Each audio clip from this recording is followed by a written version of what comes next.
வணக்கம் and welcome back to Divya with Pandi.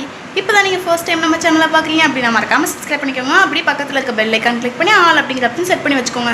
இன்றைக்கி வந்து சண்டே, தம்பிக்கு வந்து ட்ரெஸ் எடுக்கிறதுக்கு தான் போக போகிறோம். அந்த விளாக் தான் நீங்கள் பார்க்க போகிறீங்க. அப்படியே எங்கள் அக்காவுக்கு வந்து பொண்ணு பிறந்திருக்கு, அதையும் தான் பாப்பாவையும் போய் பார்த்துட்டு அப்படி பர்ச்சேஸ் பண்ணிவிட்டு வர போகிறோம். என்னெல்லாம் எடுக்கிறோம், இந்த விளாக் எப்படி இருக்குது அப்படின்னு சொல்லிட்டு வீடியோ ஸ்கிப் பண்ணாமல் கடைசி வரைக்கும் பாருங்கள். சரி வாங்க இப்போ வீடியோக்குள்ளே போயிடலாம்.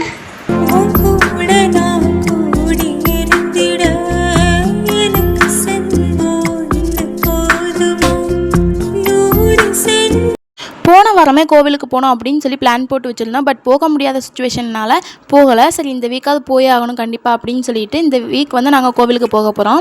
போகிற வழியில் பார்த்தா அந்த நொய்யலாத்துலலாம் நாங்கள் படிக்கும் போதெல்லாம் அவ்வளோ ஒரு சொட்டு தண்ணி கூட இருக்காது, குப்பை மட்டும்தான் இருக்கும். இப்போ என்னடான்னு பார்த்தா ஓரளவு தண்ணி ஓடிட்டே இருந்துச்சு. அப்படி அதையும் பார்த்துட்டு இப்போ நாங்கள் எந்த கோவிலுக்கு போக போகிறோம் அப்படின்னு பார்த்தீங்கன்னா சடையப்பர் கோவிலுக்கு தான் போக போகிறோம். இங்கே வந்து சின்ன பிள்ளைங்க நசன்ட்டு இருந்தாங்க அப்படின்னா அதுக்கு வந்து சரகு அடிப்பாங்களாமா. நீங்களும் கிட்ஸோடு இருக்கீங்க அப்படின்னா அது திருப்பூரில் இருக்கீங்கன்னா மறக்காமல் ட்ரை பண்ணி பாருங்கள். உங்களுடைய குழந்தைங்க பயந்துருந்தாங்க, அப்படி இல்லாட்டி நைட்டெலாம் தூங்க மாட்டுறாங்க, நைன்ட்டு அழுதுகிட்டே இருக்காங்க, அந்த மாதிரி எல்லா பிரச்சனைக்குமே இங்கே வந்து சரகு அடித்து போக்கி விடுறாங்க.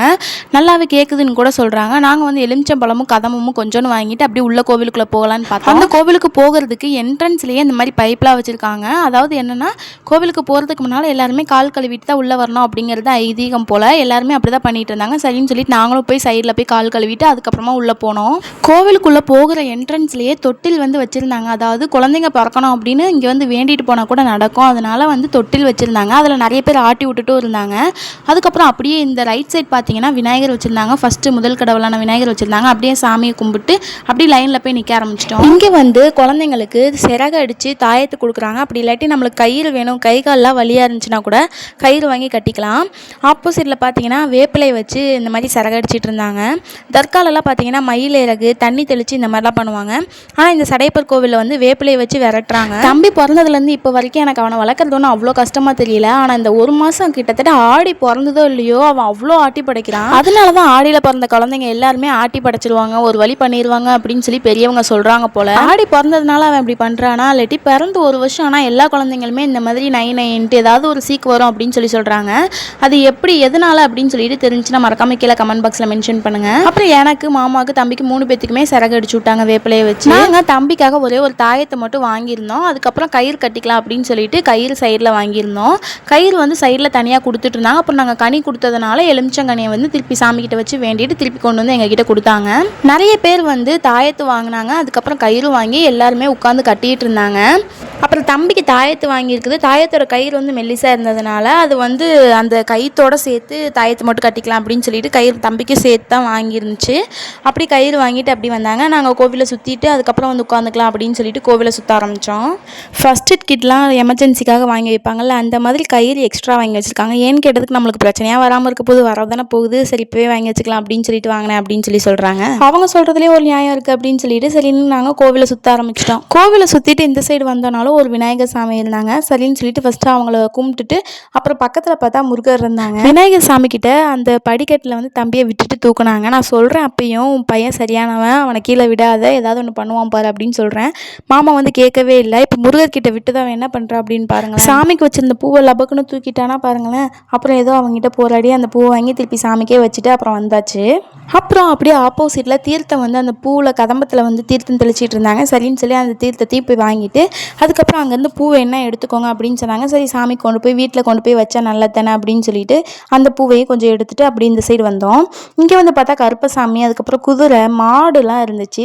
அப்படியே அந்த லாஸ்ட் வந்து ஒரு இரும்பு கேட் மாதிரி போட்டு வச்சுருந்தாங்க. அங்கே பார்த்தா கருப்பசாமிலாம் இருந்தாங்க. சரின்னு சொல்லிட்டு அவங்களையும் சாமி கும்பிட்டு அப்புறம் இந்த சைடு வந்தால் நவகிரகம் இருந்துச்சு.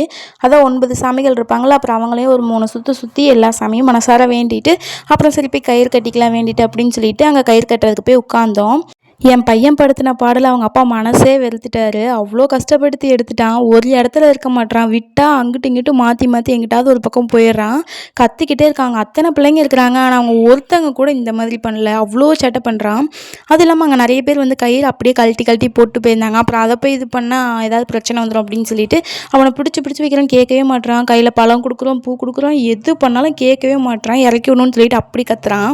அதுக்கப்புறம் மாமா வந்துட்டு நீ தம்பியை பிடிச்சிக்கோ, நான் ஃபஸ்ட்டு உன்னை கயிறு கட்டி விட்றேன் அப்படின்னு சொல்லிட்டு எனக்கு கட்டி விட்டாங்க. அதுக்கப்புறம் தம்பிக்கு வந்து தாயத்தை ஃபஸ்ட்டு அந்த கயித்துல கோர்த்துட்டு அதுக்கப்புறம் தான் தம்பி கட்டி விடணும் அப்படின்னு சொல்லிட்டு ஃபஸ்ட்டு நான் உனக்கு கட்டி விட்றேன், அதுக்கப்புறம் தம்பி கட்டிக்கலாம், அதுக்கப்புறம் எனக்கு கட்டிக்கலாம் அப்படின்னாங்க. இவன் என்னடானா ஒரு 5 நிமிஷம் கூட இருக்க மாட்டான், அங்கிட்டும் இங்கிட்டும் நெளிஞ்சுக்கிட்டே இருக்கிறான் புழு மாதிரி. அப்புறம் வந்து எனக்கு கட்டி முடிச்சுட்டு தம்பி கட்டலாம் அப்படின்னு சொல்லிட்டு தம்பி கட்டி விட்டுட்டு இருந்தாங்க. அவன் எதனால் இப்போ அமைதியாக இருக்கான்னு மட்டும் தப்பு கணக்கு போட்டுறாதீங்க. அவன் எதனால் இப்போ அமைதியாக இருக்கான்னு காட்டுறேன் பாருங்கள். இங்கே பாருங்கள், கொடுத்துருக்க கதம்பத்தை ஃபுல்லாக சாமிக்கு போடலான்னு சொல்லிட்டு வாங்கி வச்சா எல்லாத்தையும் ஒன்று விடாமல் பிச்சு போட்டான். வீட்டில் இருக்கட்டும் ஏதாவது ஒரு பொருள் கொடுத்தோம் அப்படின்னா அவன் தூங்கும்போது ஃபுல்லாக அரை மணி நேரத்துக்கு எனக்கு வேலை இருக்கும், எல்லாத்தையும் வீடு ஃபுல்லாக ஆக்கி போட்டுருவான். அப்புறம் அதை எடுத்து வைக்கிறதுக்குள்ளே திருப்பி அவன் முடிச்சிடுவான், அவ்வளோ வேலை இருக்கும். இங்கேயும் வந்து பார்த்தா அதே மாதிரியே பண்ணிகிட்டு இருந்தான். அப்புறம் திருநீரில் முக்கி வந்து தாயத்து கொடுத்துருந்தாங்க. அப்புறம் திருநீர் அதில் தெளித்து விட்டு அப்புறம் சாமிகிட்ட வேண்டிட்டு தனியாக தாயத்தை மட்டும் எதுக்கு கரெக்டாக நேராக வரும் அப்படின்னு சொல்லி பார்த்து பண்ணிகிட்டு இருந்தோம். முக்கால்வாசி பூ அதுக்குள்ளே தீர்த்து கட்டிட்டான், இன்னும் கால்வாசி பூ இருக்குது, அதை தான் உட்காந்து பிச்சிட்டு இருக்கான். இப்போ அங்கே கோவிலில் வந்து ஒரு சின்ன தம்பி இருந்தான். அவன் வந்து தம்பியை பார்த்துட்டு ஓடினானா இவனும் அவன் கூட சேர்ந்துட்டு அவனை பார்த்து சிரிக்கிறான். திருப்பி அவன் போனதும் கூப்பிடுறான் அவனை. அப்புறம் மாமாவுக்கு நான் வீட்டில் பார்க்குற மாதிரி மாமா வந்து அங்கே இருக்கிறது எல்லாத்தையுமே எடுத்துகிட்டு வந்து டஸ்ட்பினில் போட்டுட்டு இருந்தாங்க. அப்புறம் அங்கே கண்ணாடி இருந்துச்சு, சரி எப்படி இருக்குது அப்படின்னு சொல்லிட்டு வச்சு பார்த்துட்டு இருந்தோம். அழகாக இருந்துச்சு பார்க்குறதுக்கே. இவன் அதுக்குள்ளே கண்ணாடியில் இருக்கிற அவனை போய் பிடிக்கணும் அப்படின்னு சொல்லிட்டு பார்த்துட்டு இருக்கான். ஒரு வழியாக பல மணி நேரம் போராடினதுக்கு பின்னால் அவன் கழுத்தில் கயிறு கட்டி விட்டாச்சு. அதுக்கடுத்து அவங்க அப்பாவுக்கும் நான் கட்டி விட்டேன். 3 பேரும் கயிறு கட்டிட்டு சாமிகிட்ட வேண்டிட்டு அப்புறம் கண்ணாடி இருந்துச்சு, குப்பையை நம்ம தான் எல்லோரும் அப்படி போட்டிருக்காங்கன்ட்டு நம்ம போட முடியாதுன்னு சொல்லிட்டு கயிற்றெல்லாம் எடுத்து டஸ்ட்பினில் போட்டு அப்புறம் அப்படியே அங்கேருந்து கிளம்பினோம். அப்புறம் போகும்போது தான் ஞாபகம் வந்துச்சு, பாட்டி வந்து சேஞ்ச் இல்லைன்னு சொல்லிட்டு உள்ளே போயிட்டு வெளியே வரும்போது தாங்க அப்படின்னு சொன்னாங்க. திருப்பி கொண்டு வந்து அந்த பாட்டிக்கு வந்து சேஞ்சாக வாங்கி கொடுத்தோம். வாங்கி கொடுத்துட்டு அப்படியே நாங்கள் இப்போ கிளம்பிட்டோம். எங்கே போகிறோம் அப்படின்னு பார்த்தீங்கன்னா இப்போ வந்து தம்பிக்கு திருப்பி ட்ரெஸ் எடுக்கிறதுக்கு தான் போயிட்டுருக்கோம். காலையில் ஃபஸ்ட்டு ட்ரெஸ் எடுத்துகிட்டு வந்துடலாம் அப்படின்னு பார்த்தோம். அப்புறம் சரி கயிறு போடுறதுக்கு ரொம்ப நாள் கோவிலுக்கு போகிறது பெண்டிங்லேயே இருக்கே அப்படின்னு சொல்லிட்டு தான் காலையிலே கோவிலுக்கு வந்துட்டோம். போகும்போது பார்த்தா மல்லிகைப்பூ இல்லை. அப்புறம் திரும்பி வெளியே வந்து பார்த்தா மல்லிகைப்பூ இருந்துச்சு. சரி இப்போ வாங்கிக்கோ அப்படின்னு சொல்லிட்டு மல்லிகைப்பூ வாங்கி கொடுத்தாங்க. அப்புறம் அதையும் தலையில் வச்சுட்டு அப்படி நாங்கள் சிவா டெக்ஸ்டைல்ஸ் போகலாம் அப்படின்னு சொல்லிட்டு கிளம்பிட்டோம். என்னோட பெஸ்ட் பிளேஸில் ஒன் ஆஃப் த பிளேஸ் வந்து இந்த பிளேஸ்ன்னு சொல்லுவேன். எங்கே அப்படின்னு பார்த்தீங்கன்னா 5 ரூபா பார்க்கு. திருப்பூரில் இருக்க எல்லாருமே மேக்ஸிமம் இந்த பார்க் வந்து ட்ரை பண்ணி பார்த்துருப்பீங்க. நீங்கள் இன்னும் 5 ரூபா பார்க்குக்கு போனதில்லை அப்படின்னா மறக்காமல் ட்ரை பண்ணுங்கள். இன்னும் ஆனால் அது 5 ரூபாய் இல்லை, 20 ரூபாய் ஆயிடுச்சு ஒரு ஆளுக்கு. உள்ளே வந்து நிறையவே கேம்ஸ்லாம் கொண்டு வந்துட்டாங்க. எங்களோட ஸ்கூல் டைம் ஆகட்டும் காலேஜ் டைம் ஆகட்டும் ஏதாவது ஒரு கஷ்டம், இது ரொம்ப மனசு கஷ்டமாக இருக்குது அப்படின்னு சொன்னால் வர ஒரே பிளேஸ் வந்து எல்லோரும் நிறைய பிளேஸ்க்கு போவாங்க. நாங்கள் வர ஒரே பிளேஸ் இந்த பார்க் தான். அமைதியாக வந்து உட்காந்துட்டு சாயந்தரமாக எஞ்சி வீட்டுக்கு போவோம், அப்படி இல்லாட்டி ஒர்க்குக்கு போவோம். நான் காலேஜ் படிச்சுட்டு இருந்தபோதே பார்ட் டைம் ஒர்க் போனதுனால எனக்கு ஸ்ட்ரெஸ் எப்போல்லாம் ஆகுறனோ அப்போல்லாம் ஃப்ரெண்ட்ஸை கூப்பிட்டு இந்த இடத்துக்கு வந்துடுவேன். நான் வந்து ஸ்ட்ரெஸ்ஸை வந்து எப்படிலாம் நீக்குவேன் அப்படின்னு சொன்னால் பஸ்ஸில் ட்ராவல் பண்ணுறது, அப்புறம் மெலோடி சாங்ஸ் கேட்டு ட்ராவல் பண்ணுறது, இந்த மாதிரி ஏகப்பட்டது இருக்குது. அதில் ஒன் ஆஃப் த சொல்யூஷன் தான் எனக்கு இந்த பார்க்கு. திருப்பூரை பொறுத்த வரைக்கும் எனக்கு மறக்க முடியாத நிறைய மெமரிஸ் கொடுத்த நிறைய இடம் இருக்குது. அதெல்லாம் ஒவ்வொரு டைம் பார்க்கும்போது அந்த இடத்துக்குலாம் ஒவ்வொரு டைம் போகும்போது திரும்பி இந்த நாட்கள்லாம் வராதா அப்படிங்கிற மாதிரி தான் எனக்கு ஃபீல் ஆகுது. அப்புறம் நாங்கள் அப்படியே சிவா டெக்ஸ்டைல்ஸ்குள்ளே போய் பார்த்தா கடல் மாதிரி இருக்குது, நிற்கிறது கூட இடம் இல்லை. ஒவ்வொருத்தங்களும் தள்ளுன்னு அப்படி போய்கிட்டே இருக்கிறாங்க. சரி இந்த நேரத்தில் படிக்கட்டில் ஏறி போனோம்னா நம்ம சொல்லி முடிஞ்சு, அதுவும் இவனை வச்சுக்கிட்டு கீழே இறங்கணுமா அப்படின்னு சொல்லிட்டு லிஃப்ட்டில் போகலான்னு அரை மணி நேரத்துக்கிட்ட வெயிட் பண்ணியிருக்குது. எல்லா ஃப்ளோர்லேயும் நின்று பொறுமையாக லிஃப்ட் வந்துச்சு. சரின்னு சொல்லிட்டு அதுலேயும் ஏறி அப்படியே வந்தாச்சு. அவ்வளோ ஏசி ஓடியும் மாமாவுக்கு வந்து அந்த கூட்டத்தை பார்த்து அவ்வளோ வேர்த்தே போச்சுன்னா பாருங்களேன். போன டைம் ஒரு டைம் ட்ரெஸ் எடுக்க வரும்போதும் சண்டே தான் வர முடிஞ்சிச்சு. ஏன்னா மாமாவுக்கு வந்து சண்டே தான் வீக் ஆஃபா, அதனால் சண்டே தான் வர முடியும். சண்டே எப்போனாலும் ஐயோ தலை சுற்றுற மாதிரி தான் கூட்டம் இருந்துக்கிட்டே இருக்குது. தம்பிக்கு வந்து அப்படியே பர்த்டே அப்போ கேக் கட் பண்ணும்போது போடுறதுக்கு ஒரு ட்ரெஸ்ஸு, அதுக்கப்புறம் காலையில் கோவிலுக்கு போகிறதுக்காக போடுறதுக்கு ஒரு ட்ரெஸ் அப்படின்னு சொல்லி நாங்களே 2 ட்ரெஸ் எடுத்திருந்தோம். நாங்கள் எந்த ட்ரெஸ் எடுத்திருப்போம் அப்படின்னு சொல்லி உங்களால் கெஸ் பண்ண முடிஞ்சுன்னா கெஸ் பண்ணி மறக்காமல் கீழே கமெண்ட் பாக்ஸில் மென்ஷன் பண்ணுங்கள். சரி அதுக்கு மேட்சாக ஒரு ஷூ எடுத்துடலாம் அப்படின்னு சொல்லிட்டு இதில் இருந்தால் ஒரு ஷூ எடுத்திருக்கோம். எந்த ஷூன்னு தெரிஞ்சினாலும் கமெண்ட்ஸில் சொல்லுங்கள். அப்புறம் அங்கே கிளாஸ்லாம் பார்த்தோம், சூப்பராக இருந்துச்சு, பார்க்கறதுக்கு அழகாக இருந்துச்சு. சரி பார்த்துட்டே தான் இருப்போம், அப்படி போகலாம் அப்படின்னு சொல்லிட்டு போகும்போது லிஃப்ட்டுக்காக வெயிட் பண்ண முடியாதுன்னு சொல்லிட்டு படிக்கட்டில் இறங்கி வரும்போது தான் பார்க்குறோம், அப்பா கூட்டம் அவ்வளோ கூட்டம். நம்ம ஏதாவது ஒரு பிஸ்னஸ் பண்ணுறோம் அப்படின்னா இந்த மாதிரி ஏதாவது ஒரு நல்ல பிஸ்னஸ் ஸ்டார்ட் பண்ணி அமைதியாக கல்லாப்பட்டியில் போய் உட்காந்துடணும் அப்படின்னு தான் எனக்கு தோணுச்சு. அப்புறம் கஷ்டப்பட்டு எல்லாத்தையும் தள்ளுங்கன்னு சொல்லி போராடி அப்படியே தம்பி வேறு அழுதானா கூட்டத்தில். சரின்னு சொல்லி தள்ளுங்கன்னு வெளியே வந்து பார்த்தா அப்புறம் தான் ஒரு விஷயம் ஞாபகம் வருது. என்னென்னு பார்த்தா குட்டி பாப்பாவுக்கு ட்ரெஸ் எடுக்கிறதுக்கு மறந்துட்டோம். சரி திருப்பி போடா உள்ள அப்படின்னு சொல்லிட்டு திருப்பி உள்ளே போய் திருப்பி பாப்பாவுக்கு ட்ரெஸ் எடுத்துகிட்டு அதுக்கப்புறம் நாங்கள் வந்து வெளியே வந்தோம். இப்போதைக்கு குழந்தைங்களுக்கு போடுற மாதிரி ட்ரெஸ் தான் எடுத்திருந்தோம். சரி பொண்ணாச்சு நல்லா அழகாக ஒரு ட்ரெஸ் எடுக்கலாம் அப்படின்னு சொல்லிட்டு நாங்கள் ஒரு கடைக்கு வந்திருந்தோம். அங்கே போய் பார்த்தா அங்கே எந்த ட்ரெஸ்ஸுமே செட் ஆகலை. சரின்னு சொல்லிட்டு திரும்பி வந்திருக்கோம். எங்கே வந்திருக்கோன்னு பார்த்தீங்கன்னா A1 பிரியாணி கூடன்னு என்னோடய ஃபேவரட் பிரியாணி கடை கடை அப்படின்னா இது சொல்லுவேன். எங்கள் காலேஜ் பக்கத்துலேயே இந்த கடை வந்து ஸ்டார்ட் பண்ணியிருந்தாங்க. அப்போ மட்டும் இல்லை, நான் ஒர்க் பண்ணுறதுக்கு பக்கத்துலேயே இருக்கிற இந்த கடையில் நான் ஆல்ரெடி நிறைய டைம் வந்து சாப்பிட்ருக்கேன். அப்புறம் பார்சலும் வாங்கிட்டு போவேன். நான் காலேஜ் படிக்கிற டைமில் பார்ட் டைம் ஒர்க் பண்ணிட்டு இருந்தப்ப டெய்லியுமே ஆஃப்டர்நூன் போல் இங்கே தான் வந்து பிரியாணி சாப்பிட்டு அதுக்கப்புறம் தான் போவேன். அல்டிமேட்டாக இருக்கும் பிரியாணி டேஸ்ட் எல்லாமே. இது கூட நாங்கள் ஹாஃப் கிரில்லும் வாங்கியிருந்தோம். இந்த கடை எங்கே இருக்குது அப்படின்னு பார்த்தீங்கன்னா, உஷா தேட்டர்லேருந்து ரைட் சைட் டேர்ன் பண்ணி வந்தீங்க அப்படின்னா பஸ் ஸ்டாண்டுக்கு போகிற ரூட்டில் பாதி வழியிலேயே இருக்குது. பிரியாணிலாம் சூப்பராக இருக்கும். ட்ரை பண்ணி பார்த்துட்டு எப்படி இருக்குது அப்படின்னு சொல்லுங்கள்.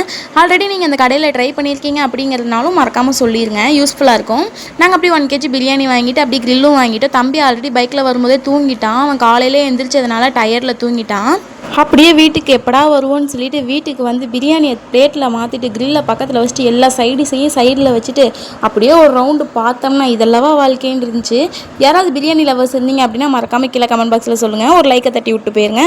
அதான் ஃப்ரெண்ட்ஸ், நாங்கள் போய் ட்ரெஸ் எடுத்துகிட்டு வந்தாச்சு.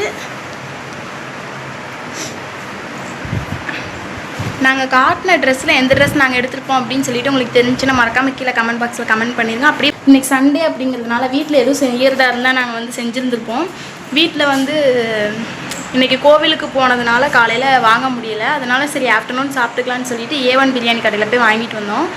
அவ்வளோதான், இன்றைக்கி vlog முடிஞ்சு. எப்படி இருந்துச்சு அப்படிங்கிறது கீழே கமெண்ட் பாக்ஸில் சொல்லிடுங்க. நெக்ஸ்ட் இதே மாதிரி ஒரு இன்ட்ரெஸ்டிங்கான வீடியோ சந்திக்கலாம். பாய்.